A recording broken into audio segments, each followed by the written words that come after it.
इस संगठन के राष्ट्रीय अध्यक्ष और इस मुहिम के शुरुआत काफी लंबे समय पहले करने वाले हमारे बड़े भाई इंजीनियर जे.एस. पाटिल साहब, बहुजन समाज की आवाज को जन जन तक पहुंचाने वाले सोशल मीडिया के मेरे तमाम क्रांतिकारी साथी और इस ऑडिटोरियम में उपस्थित तमाम सम्मानित माताएं, बहनें, बच्चों, बुजुर्गों, सभी को मेरा क्रांतिकारी जय भीम। भाई, महाराष्ट्र की धरती से जो नारा जय भीम का पूरे वर्ल्ड में गया, अब तो खाना भी खा लिया। अगर आप ही लोग जय भीम नहीं बोलोगे तो फिर फायदा क्या हुआ इस कन्वेंशन का? जय भीम, जय भीम, जय भीम। सम्मानित साथियों, मेरा विषय है आज का ठेका प्रथा, कॉन्ट्रैक्चुअल एम्प्लॉयमेंट। मगर उसको समझने से पहले मैं आपको यह बताना चाहता हूं कि आज इस देश के अंदर हजारों संगठन संविधान बचाओ, लोकतंत्र बचाओ, आरक्षण बचाओ के नाम पर चल रहे हैं और इसी तरीके की संगठनों को खत्म करने की आवाज इस देश में संविधान बदलने की बात कर रही है। देखिए, जब से संविधान बनना शुरू हुआ तब से लेकर अब तक इस देश में करोड़ों ऐसे वर्ग विशेष के लोग हैं जिन्होंने हमेशा बाबा साहब के बनाए हुए संविधान का विरोध किया है। एक समय वो था कि जब संविधान बनना शुरू भी नहीं हुआ था तो उन लोगों ने कहा था कि डॉक्टर अंबेडकर संविधान सभा और संसद में तो क्या, पार्लियामेंट के रोशनदान और खिड़कियां भी बंद कर दी जाएंगी, लेकिन उनको पार्लियामेंट में नहीं पहुंचने दिया जाएगा। तब से ये विरोध शुरू है और वो लोग इस बात का विरोध इसलिए कर रहे थे क्योंकि उनको पता था कि बाबा साहब को अगर संविधान बनाने की जिम्मेदारी मिलेगी तो निश्चित रूप से एससी, एसटी, ओबीसी यानी कि बीसी वर्ग जो है उसके लिए विशेष सुविधाएं जरूर संविधान के अंदर दी जाएगी।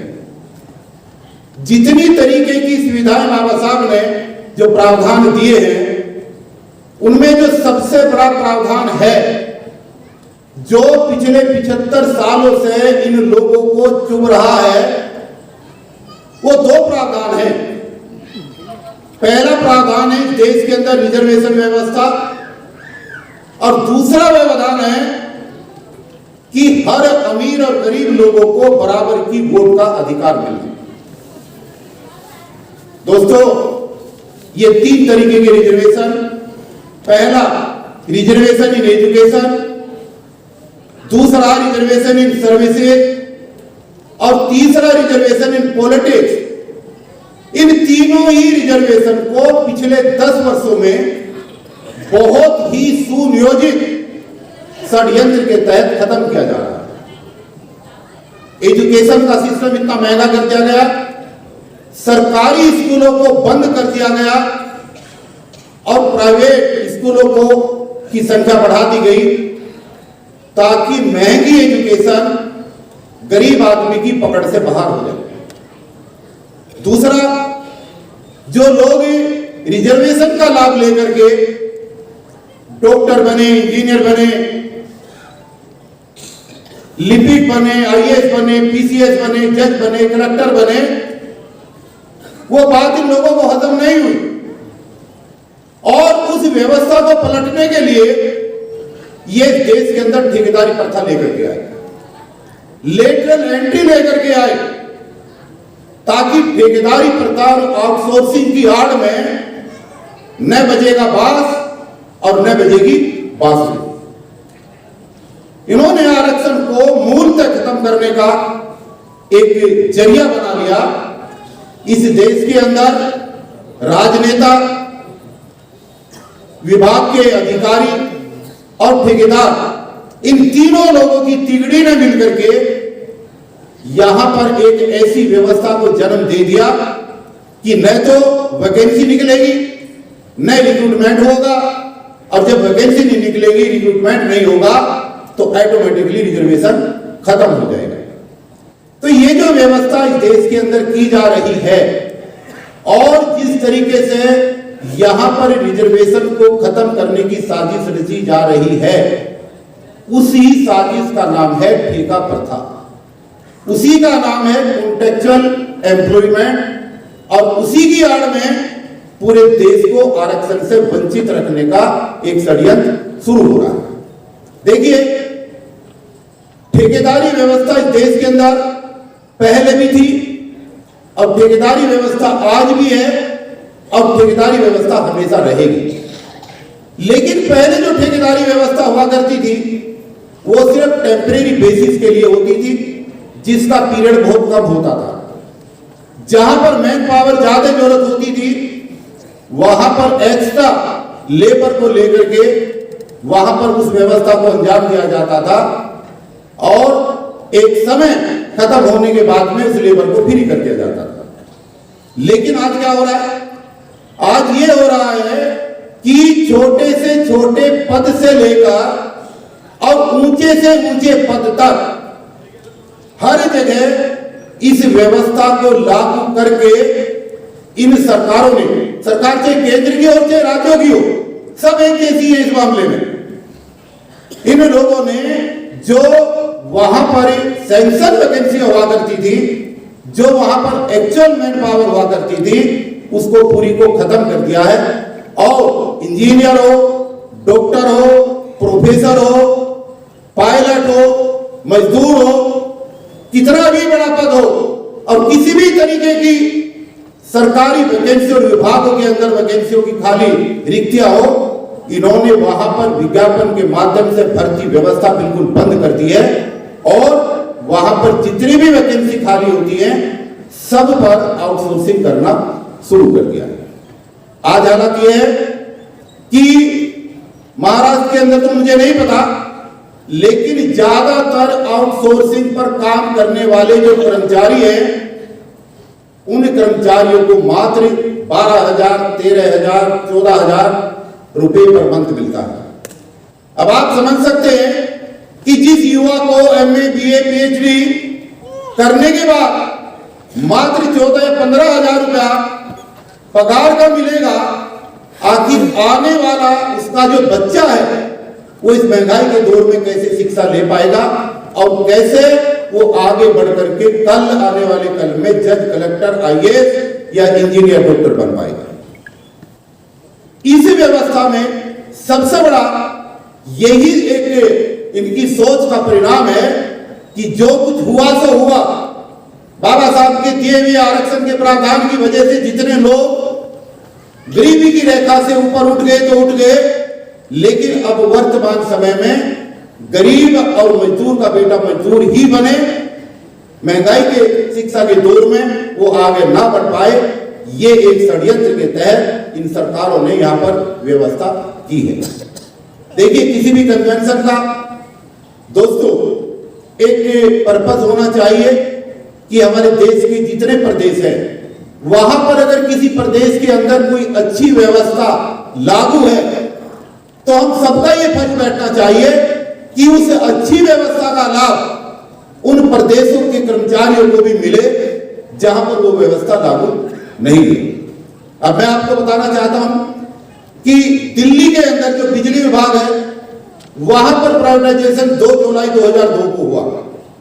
वहां आज 25,000 कर्मचारी आउटसोर्स पर काम कर रहा है। एक समय था वहां पर जब कॉन्ट्रैक्ट पे काम करने वाले इस एम्प्लॉय को मात्र 4,000, 4,500 रुपए सैलरी मिलती थी, यानी कि मिनिमम वेज से भी कम था और वो सैलरी भी अंगूठा लगाकर लाइन में खड़े होकर के बाई कैश मिलती थी। न ESI की सुविधा थी, न मेडिकल की सुविधा थी, न PF की सुविधा थी, न कन्वेंस की सुविधा थी, किसी तरीके का कोई मुआवजा नहीं था। वहां पर ये बात मैं आपको इसलिए बता रहा हूं क्योंकि आपके प्रदेशों में भी ये व्यवस्था चल रही है। हमने उस आंदोलन को मजबूती के साथ लड़ा, मजबूती के साथ हड़ताल करी, लोगों को इकट्ठा किया उसका खामियाजा भी भुगता।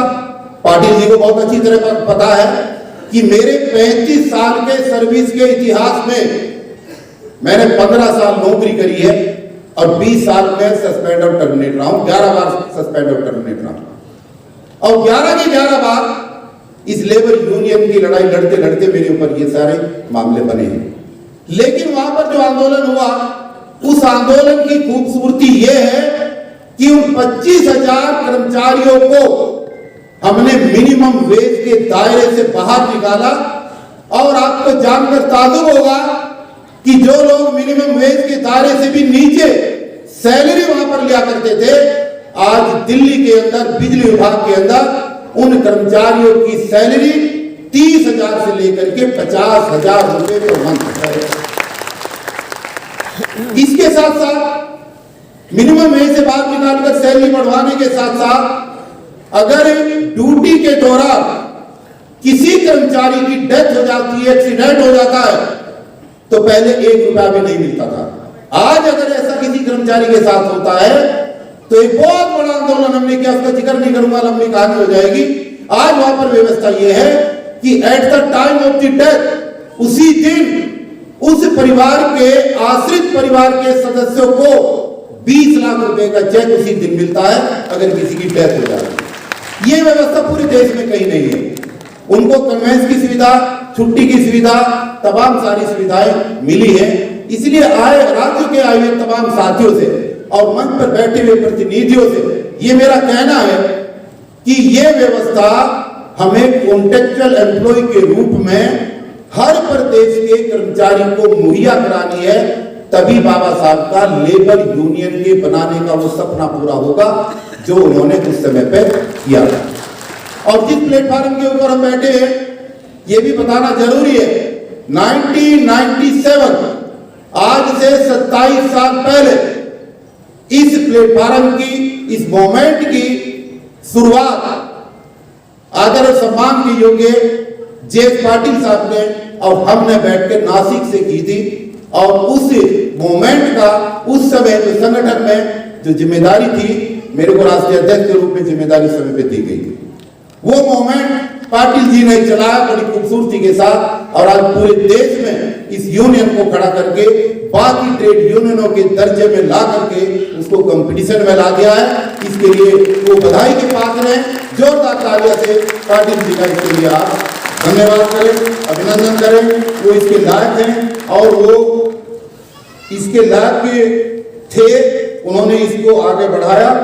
इसलिए दोस्तों, उनके इस किए हुए काम को अगर हमें और आगे बढ़ाना है तो जो अभी भी बहुत सारी यूनियन और एसोसिएशन हमारी ऐसी है ट्रेड यूनियन की जो रजिस्टर्ड हैं, लेकिन इस ऑर्गेनाइजेशन के साथ किसी कारणवश अभी तक एफिलिएट नहीं हो पाई, इसलिए उनको सबको राष्ट्रीय स्तर पर हमें एफिलिएट करना है और जगह जगह जाकर के इसकी मेंबरशिप को बढ़ाना है। मैं आश्वासन देता हूं कि मैं अपने स्तर पर पहले से ज्यादा काम करते हुए देश के तमाम उन साथियों के बीच जाऊंगा जहां पर जाने से इसकी मेंबरशिप बढ़ेगी और भारत सरकार के सामने हम चुनौती पैदा कर पाएंगे कि अगर कोई भी बार्गेनिंग होगी, लेबर लॉ में कोई भी परिवर्तन होगा, तो सबसे पहले हमारी इस इंडिपेंडेंट लेबर यूनियन से पूछा जाए और हमें उस कंपटीशन में शामिल किया जाए। इसके लिए हम प्रयास करें।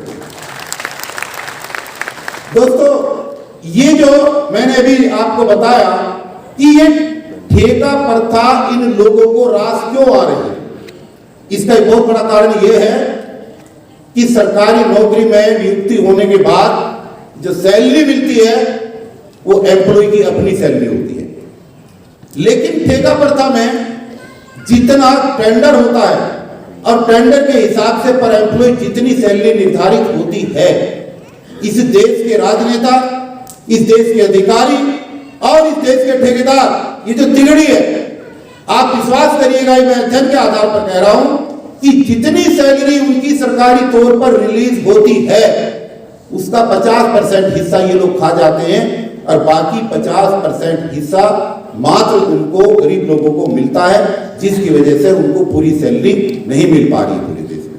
गुजरात में और भी बुरा हाल है, वहां पर मात्र 5,000 रुपए सैलरी मिलती है और वो भी 3 महीना कंप्लीट होने के बाद मिलती है। तो क्या हो रहा है इस देश के अंदर? क्या इसी तरीके से गरीब पिसता रहेगा? कौन है ये गरीब? इन गरीब में 95% लोग हमारे बीसी के हैं। वो लोग हैं जो मजबूरी में इस नौकरी को कर रहे हैं और उनको करनी पड़ रही है, क्योंकि न धन है, न धरती है, न जायदाद है। हमारे पास नौकरी एक साधन था। पहले सरकारी नौकरी निकलती थी तो बच्चे उसमें चले जाते थे। जब से वो निकलना बंद हो गए तो अब जो है प्राइवेट नौकरियों में जो काम करने वाले लोग हैं वो ज्यादातर हमारे अपने लोग हैं। अब सवाल यह है कि इसको कैसे इसके पार पाया जाए। देखिए, देश के अंदर आपने देखा होगा कि रातों रात सुप्रीम कोर्ट के दरवाजे खुल जाते हैं, रातों रात हाई कोर्ट के दरवाजे खुल जाते हैं जब कोई केस होता है, जब कोई संगीन मामला होता है। लेकिन इस देश के सर्वोच्च न्यायालय ने एक ऑर्डर किया हुआ है कि 240 दिन से ज्यादा जहां पर भी कॉन्ट्रेक्चुअल एम्प्लॉय को काम करते हुए हो जाएगा, वहां पर उस आदमी को रेगुलर करना पड़ेगा। और अगर रेगुलर करने में कहीं कोई दिक्कत है तो जब तक रेगुलराइजेशन नहीं होती तब तक के लिए समान कार्य का समान वेतन लागू किया जाएगा, ताकि बराबर की सैलरी वहां पर दी जाए, उस कर्मचारी के बराबर की सैलरी दी जाए जो उसी टेबल पर बैठ के उसी के बराबर काम करता है। लेकिन देश का दुर्भाग्य देखिए कि सुप्रीम कोर्ट के ऑर्डर होने के बावजूद भी आज तक इस केंद्र की सरकार ने और किसी भी राज्य की सरकार ने सुप्रीम कोर्ट के उस आदेश को इंप्लीमेंट नहीं किया जिसमें 240 दिन आवश्यक सेवा के विभागों में काम करने वाले कॉन्ट्रेक्चुअल एम्प्लॉय को पूरे होने के बाद उनकी रेगुलराइजेशन ऑटोमेटिकली हो जानी चाहिए। और अगर रेगुलराइजेशन नहीं होती है तो वहां पर उनको समान कार्य का समान वेतन मिल जाना चाहिए। लेकिन आज तक ऐसा कहीं नहीं हो रहा है।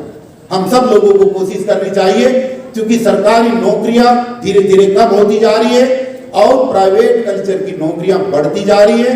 हमारे बच्चे जिनको हम पढ़ा रहे हैं या पढ़ाना चाहते हैं वो सब आने वाले कल में इन प्राइवेट नौकरियों के ही सहारे से आगे अपना जीवन यापन कर पाएंगे। इसलिए दोस्तों, आने वाले समय में हमें देश के अंदर एक ऐसा व्यापक अभियान चलाना चाहिए कि जब सारे ऑर्डर सुप्रीम कोर्ट के देश में लागू होते हैं तो समान कार्य का समान वेतन और 240 दिन के बाद कर्मचारी को पक्का करने का ऑर्डर सुप्रीम कोर्ट का क्यों लागू नहीं हो रहा, इसके लिए हम देशव्यापी मूवमेंट चला रहे हैं। और आने वाले समय में, आने वाले नवंबर में हम लाखों की संख्या में पूरे देश से कर्मचारियों को बुला करके सुप्रीम कोर्ट का घेराव करेंगे और उससे पूछेंगे कि यह व्यवस्था आखिर कब लागू होगी, जब इस देश के गरीब कर्मचारियों को उनका हक मिलेगा। तो ये जो व्यवस्था है, इन व्यवस्थाओं ने हमारे भारतीय संविधान के अंदर बाबा साहब ने जो प्रावधान दिए उन सभी प्रावधानों को डिसमिस किया जा रहा है। हम कहते हैं कि हम सब लोग मिलकर के संविधान का कुछ नहीं बिगड़ने देंगे। बहुत सारे लोग कहते हैं, हम रोज भाषण सुनते हैं। लेकिन हमें एक चीज नहीं भूलनी चाहिए कि 8 नवंबर 2016 को इस देश के अंदर देश के प्रधानमंत्री ने रात के 9 बजे टीवी पर अवतरित होकर के घोषणा करी कि आज रात के 12 बजे 1500 का नोट बंद हो जाएगा। पूरा देश चिल्लाता रहा, पूरी सरकारें, विपक्ष चिल्लाता रहा, लेकिन कुछ नहीं हुआ। जो प्रधानमंत्री ने आकर के कहा वही हुआ। ऐसा हुआ था? नहीं हुआ था। उसके बाद लॉकडाउन आया। लॉकडाउन में प्रधानमंत्री ने थाली बजवाई तो लोगों ने थाली बजाई। पूरा देश लॉकडाउन में डाल दिया गया। लोग हजार किलोमीटर पैदल चल करके बिना बस, बिना ट्रेन के अपने घर तक गए, क्योंकि खाने के लिए कहीं कुछ नहीं था। लेकिन क्या हम, आप और विपक्ष कुछ कर पाया? नहीं कर पाया। कश्मीर के अंदर धारा 370 लगाने के लिए पूरे कश्मीर की तालाबंदी कर दी गई। बंदूक की नोक पर वहां पर लोगों को कैद करके रखा गया, इंटरनेट बंद कर दिया गया। लेकिन क्या पूरे देश ने मिलकर के उन लोगों को वहां से रिहा कराया? नहीं कराया। आज सवाल यह है कि नोटबंदी हम नहीं बंद करा पाए, लोकबंदी हम नहीं करा पाए, 370 की कैद को हम नहीं बंद करा पाए। आने वाले समय में बिना संवैधानिक आधार के, बिना पार्लियामेंट में डिस्कशन के, बिना मंत्रिमंडल की समूह के, अगर यही प्रधानमंत्री फिर टीवी पर अवतरित हुआ और इसने कहा किसी दिन कि आज रात के 12 बजे से बाबा साहब के बनाए हुए संविधान को खत्म किया जाता है, तो उस समय सोचिएगा आप और हम मिलकर के उस समय पे क्या कर पाएंगे। एक बड़ी विडंबना होगी, एक अजीब सा माहौल इस देश के अंदर होगा। तो दोस्तों, आज समय है हम सब लोगों की जागने का। अगर भारतीय संविधान को वास्तव में बचाना है, अगर हम भारतीय संविधान कोई कागज की पुड़िया नहीं है, कोई पतंग नहीं है कि उड़ी जा रही है। भारतीय संविधान को बचाने का सीधा सा अर्थ यह है कि भारतीय संविधान के अंदर बाबा साहब ने जो प्रावधान दिए हुए हैं गरीब लोगों के हक के लिए, उन गरीब लोगों के प्रावधानों को उससे मिटने नहीं देना चाहिए। अगर वो प्रावधान खत्म हो रहे हैं तो फिर संविधान के होने और संविधान के ना होने का कोई बहुत ज्यादा फायदा या नुकसान नहीं है। अब जैसे मैंने बताया, एजुकेशन महंगी शिक्षा से प्राइवेट स्कूल खत्म कर दी, रिजर्वेशन इन सर्विसेज ठेकेदारी प्रथा से खत्म कर दिया, और वोट का बराबर का अधिकार मिल करके ये लोग हमारे सर पर बैठ करके जनप्रतिनिधि बन जाते हैं, एमएलए बन जाते हैं, एमपी बन जाते हैं, मंत्री बन जाते हैं। उनको जो ये चुभन थी उसका बदला लेने के लिए एक ईवीएम का सारा सिस्टम इस देश के अंदर लागू कर दिया गया है। तो ये जो सभी संवैधानिक संस्थाओं पर एक एक करके सरकारें कब्जा करती जा रही हैं, इससे निजात पाने के लिए आज एक जन आंदोलन की जरूरत है। एक सब लोगों को सड़क पर आने की जरूरत है। वो चाहे ठेकेदारी प्रथा का विरोध करने के लिए सड़क पर आना पड़े और चाहे इस देश के अंदर ईवीएम को हटाने के लिए आना पड़े। ये एक अजीब सी स्थिति बनी हुई है। मैं ज्यादा लंबी बात ना करके मैं आप लोगों से ये आह्वान करूंगा कि जहां पर भी दिल्ली की इंप्लीमेंटेशन जो हुई है, अगर किसी प्रदेश में उसको लागू कराना है तो जहां भी जरूरत होगी हम वहां पर आएंगे, वहां की कॉन्टेक्चुअल एम्प्लॉय को समझाएंगे और वहां पर इस व्यवस्था को लागू कराने का काम करेंगे जो दिल्ली के अंदर हमने कराई है। अभी 585 कर्मचारी जो 18 साल से काम कर रहे थे भिन्न भिन्न डिस्पेंसरियों के अंदर, उनको हमने पक्का कराने का रास्ता एलजी और दिल्ली सरकार के माध्यम से किया है, जो 1 महीने के अंदर रेगुलाइज हो जाएंगे। ये व्यवस्था हमें हर जगह लागू करानी है और अपने लोगों को लाभ दिलाना है। उनका रिजर्वेशन और उनको सरकारी पद की नौकरी पे बहाली कराना हम सब लोगों का उत्तरदायित्व है। विशेष रूप से उत्तरदायित्व उन लोगों का जो आज तक बाबा साहब के संविधान में दिए हुए आरक्षण का लाभ ले चुके हैं और अपना जीवन का स्तर सुधार चुके हैं। आज उनको पे बैक टू सोसाइटी करने का वक्त है, ताकि आने वाले समय में हम उन लोगों के आंसू पहुंच पाएं जो आज इस समस्या से ग्रसित हैं। और नहीं तो समय ऐसा आने वाला है कि बहुत भयंकर समय आने वाला है और वो सबसे ज्यादा मार अगर पड़ेगी तो हमारे समाज के, हमारे बच्चों के, हमारे युवाओं के ऊपर ही पड़ेगी, जो आज सिर्फ और सिर्फ नौकरी के ऊपर आधारित है। देखिए, मैं ईवीएम के ऊपर कोई ज्यादा बात नहीं करना चाहूंगा, मैं सिर्फ 2 मिनट के अंदर अपनी बात करना चाहूंगा कि एक कैंडिडेट चुनाव लड़ता है और चुनाव लड़ता है, अपने सारे संसाधन लुटा देता है। ये किस्सा बहुजन समाज पार्टी का 2 प्रदेशों में का मैं बता रहा हूं 1 मिनट के अंदर। कैंडिडेट ने चुनाव लड़ा और चुनाव लड़ करके जब उसकी वोटों की काउंटिंग हुई तो जहां पर उसने अपना वोट दिया, जहां पर उसके परिवार ने वोट दिया, जहां पर उसके मोहल्ले ने वोट दिया, जहां पर उसकी गली के लोगों ने वोट दिया, जब काउंटिंग का रिजल्ट आया तो उस प्रत्याशी की वोट उस पर्टिकुलर बूथ के ऊपर 0 निकली। ये केस सुप्रीम कोर्ट के अंदर आ गया। आज वो प्रत्याशी पूछ रहा है कि ये हो सकता है कि मेरी घरवाली ने वोट ना दिया हो सकता है मेरे बच्चों ने वोट ना दिया हो सकता है मेरी मां ने, मेरे पिताजी ने वोट ना दिया हो, लेकिन जिस वोट को मैं खुद अपनी उंगली से दबा करके आया हूं, आखिर मेरा दिया हुआ वोट कहां चला गया? ये एक स्थिति इस देश के अंदर बन रही है। आप वोट कहीं दे रहे हैं और वोट जा कहीं रहा है।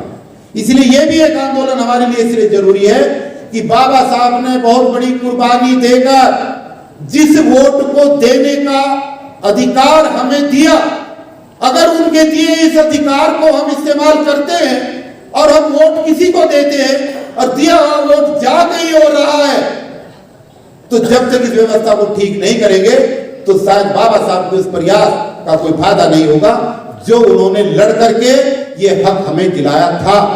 जब संविधान लागू हुआ और बाबा साहब बाहर निकले तो उनसे कहा गया उस समय कि बाबा साहब आप बहुत खुश हो, तो उन्होंने एक लाइन बोली थी कि आज इस संविधान के लागू होने के बाद मैंने इस देश को एक ऐसा ग्रंथ दे दिया है कि आज के बाद इस देश के अंदर रानी की कोख से राजा का जन्म नहीं होगा, बल्कि गरीब आदमी के दिए हुए वोट के बैलेट बॉक्स से राजा का जन्म होगा। इस बात उन्होंने समय दिया। लेकिन आज अगर दी हुई वोट कहीं और जा रही है दोस्तों, तो ये एक दुर्भाग्य है। ये कैसे होगा? एक बूथ पे, एक एग्जाम्पल और देना चाहूंगा, एक बूथ पे मात्र 90 वोट हैं, 90, और 70% वोटिंग हुई, तो काउंटिंग होने के समय पे मात्र 56 वोट निकलना चाहिए था, 56 वोट काउंटिंग के टाइम पे निकलना चाहिए था। जब काउंटिंग हुआ तो उस बूथ पर वोट निकले 171।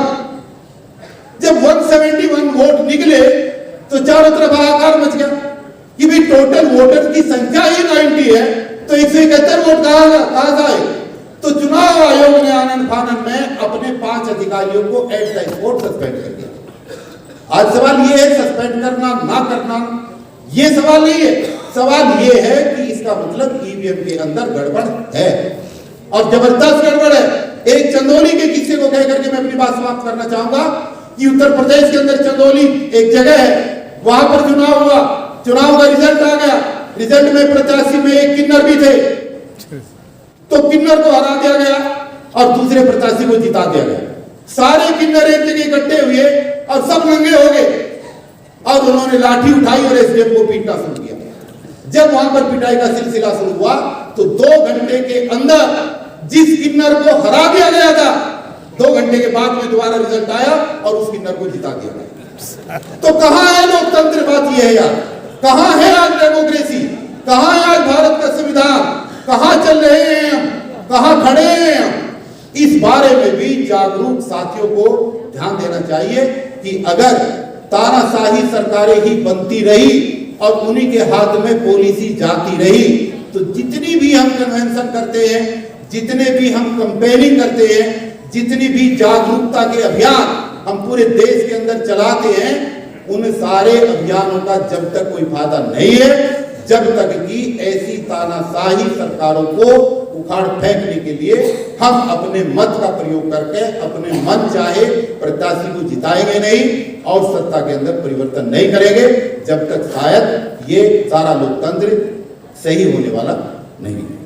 तो आज के इस प्रोग्राम में जो आयोजक थे, मैं उनका दिल की गहराई से धन्यवाद करते हुए कि मुझे बोलने का मौका मिला और आज अपनी बात रखने का मौका मिला, मैं तमाम आयोजक मंडल का दिल की गहराई से धन्यवाद करता हूं। धन्यवाद आप तमाम साथियों का भी मैं करता हूं कि आप लोगों ने मेरी बातों को सुना, और मैं रिक्वेस्ट कर रहा हूं, मैं अपील कर रहा हूं कि आइए हम सब लोग मिलकर के एक ऐसी स्थिति का निर्माण करें जहां सबको लाभ हो और एक प्रदेश का लाभ दूसरे प्रदेश के लोगों को मिले, ताकि एक अच्छी व्यवस्था के अंदर हम अपने बच्चों को एक सही रास्ता दिखा सकें, सही राह दिखा सकें, और उनकी पगार बढ़वाकर उनको सही मायने में उनका सही वेतन दिलाकर आने वाली जेनरेशन के महंगाई के दौर के शिक्षा के रास्ते को कायम रख सकें। अदरवाइज अगर ऐसा ना हुआ तो 15 और 20 हजार रुपए की नौकरी पर काम करने वाला आउटसोर्स का कर्मचारी, हमारा बच्चा, हमारा भाई आने वाले समय में अपने आने वाली पीढ़ी को अच्छी शिक्षा नहीं देगा। तो यही बात कहने के लिए मैं आपके बीच में उपस्थित हुआ, और 1-2 लाइनों के साथ अपनी बात खत्म करना चाहूंगा कि मिलकर पुकारोगे तो लौट आएगा माजी, सब मिलकर पुकारोगे तो लौट आएगा माजी, आओ मेरी आवाज में आवाज मिला दो। ये खामोश मिजाजी आपको जीने नहीं देगी, ये खामोश मिजाजी आपको जीने नहीं देगी। इस दौर में अगर जीना है तो कोहराम मचा दो, कोहराम। धन्यवाद सभी साथियों।